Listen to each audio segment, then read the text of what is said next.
Here's why. Since the beginning of this Congress, there's only two ways you get expelled. You get convicted of a crime, or you participated in the Civil War. Neither apply to George Santos. And so I rise not to defend George Santos, whoever he is, but to defend the very precedent that my colleagues are willing to shatter. That was Matt Gaetz not long ago speaking out against the expelling of George Santos. And there are a couple of different reasons why you might do that. If you're a Republican or even if you were one of the Democrats that, particularly in the first and second attempts to do so, stood with George Santos. It could be a principled thing saying we should have an incredibly high bar for expelling someone like Santos. Actual treason, being convicted of a crime. That's one reason to do what Matt Gaetz did in that video. The other is if you're worried that this slippery slope could slip your way in the near future. And according to a new report by CNN, that might be in the back of Matt Gaetz's mind as he's making that argument, because we've had a little bit of evolution on a story that could not work out his way, having to do with an ethics investigation of his own behavior. So you probably saw earlier this week that the ethics committee has reached out to at least one witness to participate in the investigation, specifically of Gaetz. There are these allegations that he violated sex trafficking laws, used illicit drugs, converted campaign funds to personal use, accepted bribes. There's a lot of stuff in there, some of it actually similar to allegations made against George Santos. And that could potentially mean something for the ethics report. But more importantly is sort of the situation for Gaetz in the Republican caucus, and that is that apparently there's not a lot of people who are big fans of him.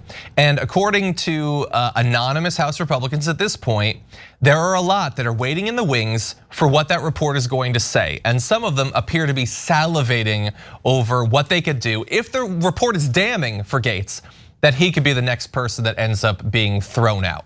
And so a lot of this is speculative. We don't know when or if a report will come out, and if it does, if it will be damning enough for Gaetz's enemies to use to oust him. But Jackson, I want to start with you. What do you think about Matt Gaetz's future considering all of this? I mean, personally, I mean, nobody really likes the guy. So that's that. There's really not much else to say in regards to that. But I think honestly, Matt Gaetz is going to be fine if unless they really step up. I mean, what do they have, a 1-seat majority now with Kevin McCarthy leaving or something along those lines? Are they really going to kick him out? I don't know. If they did, that would hurt the Republican Party. And if people in Matt Gaetz's district want him to be there, then why get rid of the vote? So politically speaking, I think that Republicans should keep him. I'd like to see him leave, but if he's a pretty gross person, so if he goes, then he goes. But I don't really feel like, oh yeah, he's out of here. So. Yeah, I understand that from like because this was the same argument I was making about George Santos before he was expelled from Congress, because there was an attempt to do it earlier that failed, which was that they would have the mindfulness to protect that vote that they need. But I don't know, this is a Republican Party that's in complete disarray, a Republican Party that for once in my whole lifetime, they don't have their ducks in a row and the country's better off for it. A clown show. I think the interesting thing about Matt Gaetz is particularly people, us in the media who've been covering the ousting of Kevin McCarthy.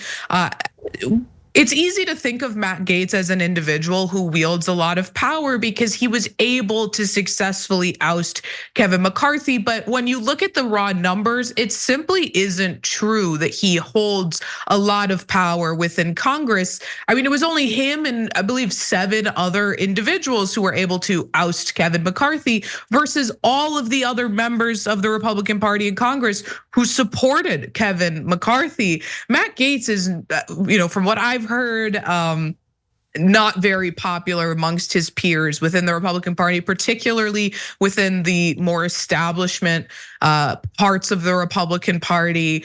So it wouldn't surprise me if they get the opportunity to oust him, or to expel him, that they would take it. One interesting thing about this, I think, is that Matt Gaetz's motivation for ousting Kevin McCarthy was primarily this ethics investigation. The reason he refused to back Kevin McCarthy initially was because he was requesting concessions from Kevin McCarthy while he was first running for speaker, that he would squash this ethics investigation. That's what he wanted from Kevin McCarthy, but that wasn't an authority that Kevin McCarthy or now Mike Johnson for that matter has as Speaker of the House. It's intentionally that way so that they can't abuse their power as it pertains to these ethics investigations. And Matt Gaetz knows, and that was why he was so concerned about it, that horrible things about him are going to be revealed in the course of this investigation, which has been a long time coming. They've been investigating him for years now. I'm interested to see what comes forward, the stuff that we don't already know. But I think that right now he's probably a little bit nervous about his future within the Republican Party. Perhaps. I do have to acknowledge Gaetz denies that he tried to set up some sort of deal like that with Kevin McCarthy. Just gotta technically put that out there.